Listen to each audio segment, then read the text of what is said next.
Selamat sore Bapak Ibu sebangsa setanah air. Salam sehat bagi kita semua. Hari ini Minggu 4 Juli 2021, saya Jody Mahardi, juru bicara Menteri Koordinator Bidang Kemaritiman dan Investasi, akan menyampaikan perkembangan terbaru dari pemberlakuan pembatasan kegiatan masyarakat darurat di Pulau Jawa dan Bali, yang kita semua warga Indonesia tanpa kecuali terapkan bersama-sama saat ini. Pertama-tama sekali, penting sekali kami tekankan saat ini bahwa semua masyarakat Indonesia, khususnya yang berada di Pulau Jawa dan Pulau Bali, mengakses informasi yang resmi dan valid. Situs resmi pemerintah adalah covid19.go.id. Bagi yang mobilitas tinggi, klik s.id/info vaksin untuk mendapatkan semua informasi yang diperlukan di smartphone kita. Kabar terkini yang resmi dari pemerintah adalah siaran pers secara langsung yang disiarkan oleh TVRI dan berbagai stasiun televisi swasta lainnya.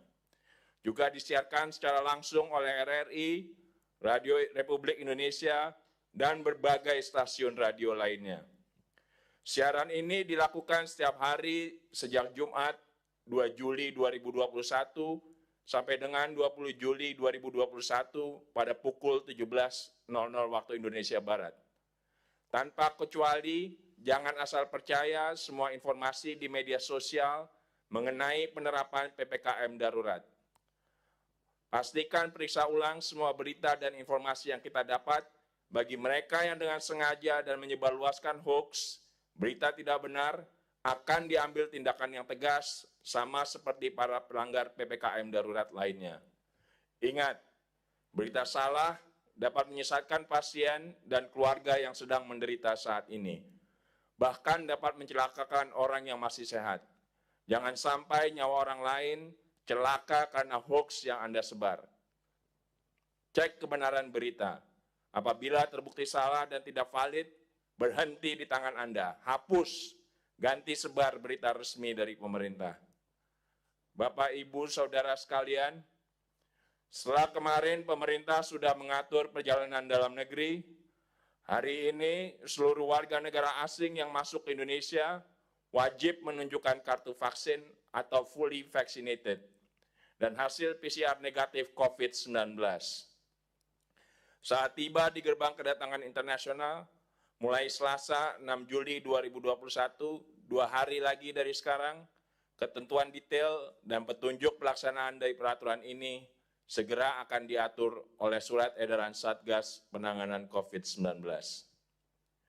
Dan bagi WNA maupun WNI yang baru datang di Indonesia, wajib menjalani karantina selama 8 hari dengan 2 kali tes PCR, yaitu pada saat kedatangan dan pada hari ke-7 karantina. Jika hasil PCR hari ke-7 negatif, maka dapat menyelesaikan masa karantina pada hari ke-8.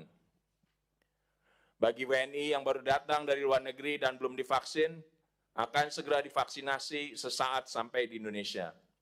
Apabila terbukti negatif COVID-19 setelah menjalani karantina ketika masuk di Indonesia, Menkumham, Menhub, dan Satgas Penanganan COVID-19 akan memastikan aparat penegak hukum dan petugas bandara melakukan penjagaan lebih ketat di titik-titik kedatangan internasional dan perbatasan. Malam ini pukul 19.00 waktu Indonesia Barat, 4 Menteri, Menkes, Menkominfo, Menhub, dan Menteri BUMN akan melakukan press conference tentang integrasi aplikasi layanan kesehatan transportasi udara. Pernyataan pers tersebut dapat disaksikan salah satunya melalui live streaming YouTube Kementerian Kesehatan Republik Indonesia. Satgas Penanganan COVID-19, Kementerian Luar Negeri, dan Kementerian Perhubungan akan mengumumkan keluarnya surat edaran perjalanan luar negeri terbaru pada pukul 20.00 waktu Indonesia Barat malam ini. Bapak, Ibu, sebangsa dan setanah air, lonjakan kasus masih terjadi. Hari ini pasien positif COVID-19 bertambah 27.933 dengan 555 kematian. Menghadapi situasi ini, pemerintah saat ini menyiapkan beberapa tempat untuk penanganan pasien COVID-19. Di antaranya adalah Rumah Susun Nagrak, Rumah Susun Pasar Rumput, Wisma Atlet, dan Asrama Haji. Peruntukan fasilitas tersebut akan ditentukan Kementerian Kesehatan dan Satgas Penanganan COVID-19 berdasarkan kriteria urgensi penanganan pasien COVID-19. Pemerintah juga mengantisipasi lonjakan pasien COVID-19 dengan menyiapkan rumah sakit lapangan baru di beberapa titik kritis di berbagai wilayah, dan pembangunan tenda peleton yang dimiliki oleh seluruh jajaran di kepolisian, TNI, kementerian, dan lembaga yang akan didirikan di seluruh Pulau Jawa dan Bali. Kita menyadari ketersediaan oksigen terbatas, maka dari itu pemerintah akan terus mengusahakan dan mencari jumlah oksigen secara maksimal dengan berbagai cara, baik di industri lokal maupun menyiapkan import oksigen. Saat ini keselamatan rakyat adalah hukum utama. Dapatkan panduan praktis pertolongan pertama pada pasien yang kadar oksigen pada oximeternya di bawah 90. Dari Kementerian Kesehatan dan para dokter atau perawat yang kita kenal, atau lewat telemedis dan berbagai konten edukatif di bermacam saluran media sosial. Pelajari dan praktekkan agar kita dapat segera mendapatkan pertolongan awal. Terkait dengan kebutuhan jumlah obat-obatan dan alat farmasi yang meningkat selama PPKM darurat ini, Kemenkes terus berkoordinasi dengan Kemenperin, LKPP, dan Badan POM untuk percepatan pemenuhan kebutuhan nasional melalui industri farmasi dan alat kesehatan dalam negeri pada masa PPKM darurat. Koordinator PPKM darurat juga meminta Kejaksaan Agung dan BPKP agar mengawasi program percepatan pengadaan produk farmasi dan alat kesehatan pada masa PPKM darurat. Ini masa genting, bukan saatnya mengambil kesempatan pribadi. Sekali lagi, hukuman pasti menanti. Saya ulangi lagi, hukuman pasti menanti bagi mereka yang melanggar hukum dan mengeksploitasi masa darurat untuk kepentingan pribadi. Bagi masyarakat umum yang tidak menghadapi situasi kritis merawat pasien COVID-19, jangan menimbun oksigen. Kita prioritaskan untuk menyelamatkan nyawa saudari kita saat ini. Distributor dan pelaku penimbun oksigen dan obat-obatan penting untuk perawatan COVID-19 adalah musuh masyarakat dan akan ada ganjarannya. Kami yakin kita sebagai kesatuan warga bangsa Indonesia siap saling membantu dan menyelamatkan nyawa saudara kita, termasuk dengan mematuhi dan melaksanakan berbagai ketentuan yang ditentukan selama PPKM darurat diberlakukan.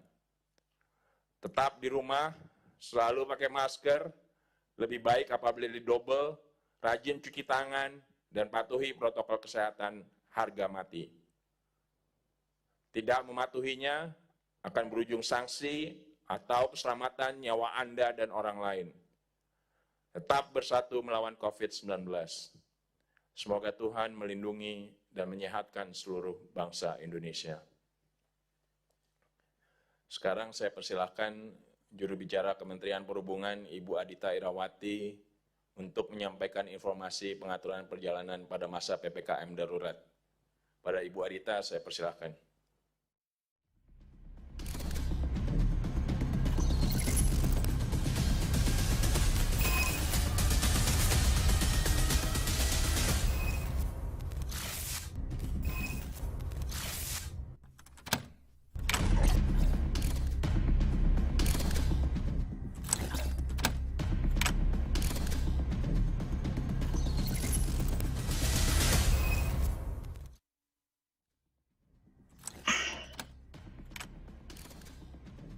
Izinkan saya, Adita Irawati, juru bicara Kementerian Perhubungan, untuk menyampaikan informasi mengenai PPKM darurat di sektor transportasi. Pada tanggal 3 Juli 2021, sebagai tindak lanjut arahan Presiden mengenai penerapan PPKM darurat, Satgas Penanganan COVID telah menerbitkan surat edaran gugus Satgas nomor 14 tahun 2021 mengenai ketentuan perjalanan orang dalam negeri dalam masa pandemi COVID-19. Segera setelah itu, Kementerian Perhubungan menerbitkan surat edaran petunjuk pelaksanaan perjalanan orang dalam negeri berdasarkan tiap moda transportasi, yaitu surat edaran nomor 43 untuk transportasi darat, surat edaran nomor 44 untuk transportasi laut, surat edaran nomor 45 untuk transportasi udara, dan surat edaran nomor 42 untuk kereta apian. Pemberlakuan kebijakan ini dimulai pada hari Senin besok, tanggal 5 Juli 2021. Dengan tujuan untuk memberikan kesempatan bagi operator agar dapat mempersiapkan dengan baik dan melakukan sosialisasi kepada calon penumpang. Sekali lagi saya sampaikan bahwa pelaksanaan di lapangan dilaksanakan mulai besok hari Senin tanggal 5 Juli 2021. Adapun substansi pokok dari keempat surat edaran tersebut adalah mengenai pengaturan penyelenggaraan transportasi angkutan umum dan pribadi, sekali lagi angkutan pokok serta transportasi logistik di semua moda untuk memfasilitasi sektor esensial dan kritikal dengan pembatasan load factor atau kapasitas, pembatasan jam operasional, penerapan protokol kesehatan yang lebih ketat, serta mengacu pada kriteria perjalanan yang ditetapkan oleh Satuan Tugas Penanganan COVID-19. Kementerian Perhubungan sebagai penyelenggara transportasi fokus untuk mengatur sarana dan prasarana transportasi di tempat asal selama perjalanan dan di daerah tujuan. Adapun pemberlakuan SE pendukung PPKM darurat ini berlaku secara nasional dengan pengaturan per wilayah, yaitu wilayah Jawa dan Bali yang telah diberlakukan PPKM darurat serta wilayah di luar Jawa dan Bali. Adapun pengaturan kriteria dan syarat pelaku perjalanan dalam negeri dapat kami sampaikan secara singkat sebagai berikut. Pengetatan mobilitas di Jawa dan Bali dilakukan dengan mengharuskan pelaku perjalanan memiliki sertifikat vaksinasi minimal dosis pertama, ditambah dengan hasil PCR 2 kali 24 jam atau tes antigen yang berlaku minimal 1 kali 24 jam untuk moda laut, darat, penyeberangan, dan kereta api jarak jauh. Khusus untuk moda udara di wilayah Jawa dan Bali, pelaku perjalanan wajib menyampaikan sertifikat vaksin setidaknya dosis pertama dan wajib tes RT-PCR yang berlaku maksimal 2 kali 24 jam. Sertifikat vaksin ini tidak menjadi mandatori untuk syarat pergerakan mobilitas di luar Jawa dan Bali, sehingga syarat perjalanan di luar Jawa dan Bali adalah menunjukkan dokumen negatif hasil RT-PCR 2 kali 24 jam atau tes antigen 1 kali 24 jam. Begitu juga halnya dengan perjalanan di daerah 3TT, terluar, terdalam, tinggal, dan perbatasan, serta kawasan aglomerasi. Sertifikat vaksin ini tidak menjadi kewajiban. Namun demikian, tetap dipersyaratkan adanya random testing di kawasan aglomerasi untuk kita bisa menjadi agar para penumpang ini adalah penumpang yang sehat. Penumpang juga diwajibkan mengisi e-hack pada perjalanan udara, laut, dan bisa menjadi. Selain itu, implementasi PPKM darurat akan memberlakukan pembatasan kapasitas angkut dan juga jam operasional angkutan umum di semua moda transportasi untuk menerapkan prinsip jaga jarak dan menghindari kerumunan dengan rincian sebagai berikut. Pada moda transportasi udara, kapasitas angkut dari sebelumnya 100% dikurangi menjadi maksimal 70%. Pada moda transportasi darat seperti bis dan termasuk juga penyeberangan, kapasitas angkut dari sebelumnya 85% menjadi 50%. Pada moda transportasi laut, kapasitas angkut dari sebelumnya 100% dikurangi menjadi 70%. Adapun pada moda transportasi perkereta apian, kapasitas angkut kereta api antar kota tetap sama, yaitu 70%. Untuk kereta KRL dari sebelumnya 45% menjadi 32%, dan untuk kereta api perkotaan non-KRL tetap sama sebesar 50%. Adapun jadwal operasional sarana angkutan seluruh moda transportasi akan disesuaikan dengan jadwal operator transportasi tersebut, sementara untuk transportasi darat, baik itu bis maupun penyeberangan, juga akan disesuaikan dengan kebutuhan yang ada. Untuk jadwal KRL perkotaan akan mengalami perubahan menjadi pukul 4 hingga 21 waktu Indonesia Barat. Dalam pemberlakuan ketentuan ini, terdapat pengecualian terhadap orang yang dinyatakan tidak dapat menerima vaksin dikarenakan alasan medis pada periode dilakukan perjalanan. Dan untuk itu, kepada yang bersangkutan dapat menyertakan surat keterangan dari dokter spesialis dan tetap harus menyertakan dokumen negatif hasil RT-PCR maupun antigen atau antigen. Dalam melaksanakan penguatan 3T, testing, tracing, dan treatment, serta pelaksanaan surat edaran yang kami maksud di atas, akan dilaksanakan random sampling dengan menggunakan antigen test di simpul-simpul transportasi, di antaranya di terminal dan stasiun kereta api, khusus di wilayah atau kawasan aglomerasi. Adapun pengawasan secara random ini dilakukan oleh Kementerian Perhubungan dengan bersinergi bersama TNI Polri, pemerintah daerah, dan stakeholders terkait dengan melakukan pengetatan di perbatasan antar wilayah maupun kawasan aglomerasi dengan melakukan pemeriksaan dokumen kelengkapan syarat perjalanan. Untuk memberikan layanan kepada calon penumpang dan mendukung program vaksinasi pemerintah, telah dipersiapkan layanan vaksinasi gratis di simpul-simpul keberangkatan seperti bandara, stasiun kereta api, dan segera menyusul di terminal dan pelabuhan. Adapun bandara yang telah siap menyediakan layanan vaksinasi gratis adalah Bandara Soekarno-Hatta di Terminal 2 dan 3, Bandara Halim Perdana Kusuma, dan Bandara Sultan Syarif Kasim. Sementara stasiun kereta api yang telah siap memberikan layanan vaksinasi gratis adalah Stasiun Gambir, Pasar Senen, Bandung, Cirebon, Semarang Tawang, Yogyakarta, Solo Balapan, dan Jember. Dan tentunya akan segera menyusul lokasi-lokasi yang lain. Terkait dengan perjalanan penumpang internasional, termasuk syarat vaksinasi dan karantina, kami di Kementerian Perhubungan akan merujuk kepada surat edaran Satgas yang akan diterbitkan dalam waktu dekat. Pada prinsipnya, kami sangat mendukung berbagai upaya untuk menekan lonjakan kasus COVID di Indonesia, termasuk di gerbang internasional, baik di darat, laut, maupun udara. Bapak, Ibu, dan saudara-saudara sekalian, mari kita patuhi dan laksanakan kebijakan ini demi keselamatan kita bersama. Hanya dengan kebersamaan, kepatuhan, dan kerja keras, serta tentunya kesungguhan kita bersama, insya Allah kita akan berhasil menekan penambahan kasus konfirmasi positif COVID-19 di Indonesia. Demikian penjelasan saya. Assalamualaikum warahmatullahi wabarakatuh. Saya kembalikan kepada Bapak Jo.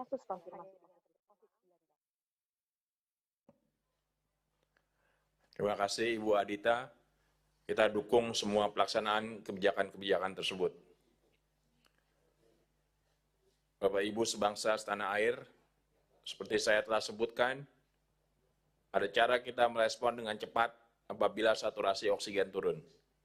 Mari kita dengarkan panduan terapi oksigen di rumah oleh Dr. Praseno Hadi, PhD, spesialis paru konsultan KIC dari Departemen Pulmonologi dan Kedokteran Respirasi FKUI, yang juga bertugas di RSUP Persahabatan Jakarta. Dr. Praseno Hadi, saya persilakan. Di RSUP Persahabatan Jakarta. Dr. Praseno Hadi, saya persilakan.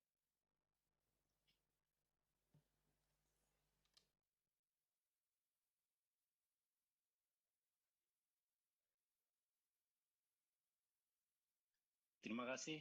Selamat sore. Assalamualaikum warahmatullahi wabarakatuh. Salam sehat, salam sejahtera bagi kita semua, sehingga kita bisa tetap bersabar dalam menghadapi pandemi COVID-19 saat ini.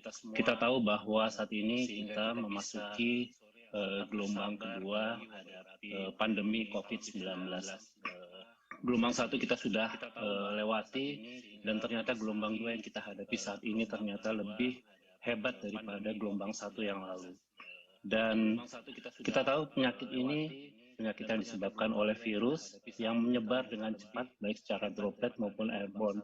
Dan kita sudah lihat sendiri, ternyata korbannya sangat banyak. Salah satu gejala atau tanda yang khas pada COVID-19 adalah sesak napas, di mana pasien mengalami perburukan, mengalami kekurangan oksigen akibat infeksi di paru yang berlebihan. Karenanya kebutuhan oksigen menjadi hal yang penting. Kita lihat sendiri orang antri di mana-mana untuk mencari oksigen. Sekarang oksigen menjadi barang yang mahal dan sangat langka.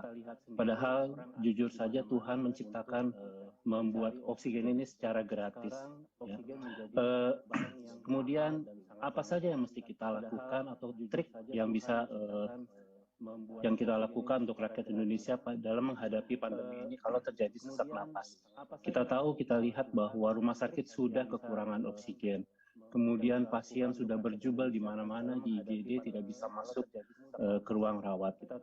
Untuk masyarakat Indonesia atau penderita COVID-19 yang sedang mengalami sesak napas dan tidak bisa datang ke rumah sakit dan apalagi tidak mempunyai oksigen di rumah, maka salah satu caranya adalah cobalah tidur tengkurap.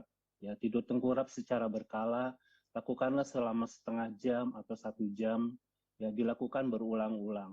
Tujuannya ada untuk distribusi oksigen di dalam paru menjadi lebih merata.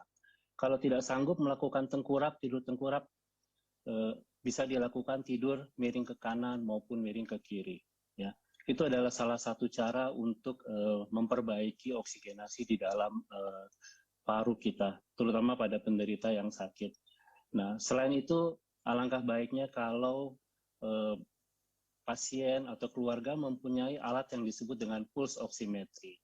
Dulu kita di rumah punya termometer atau tensimeter untuk mengukur suhu atau tekanan darah.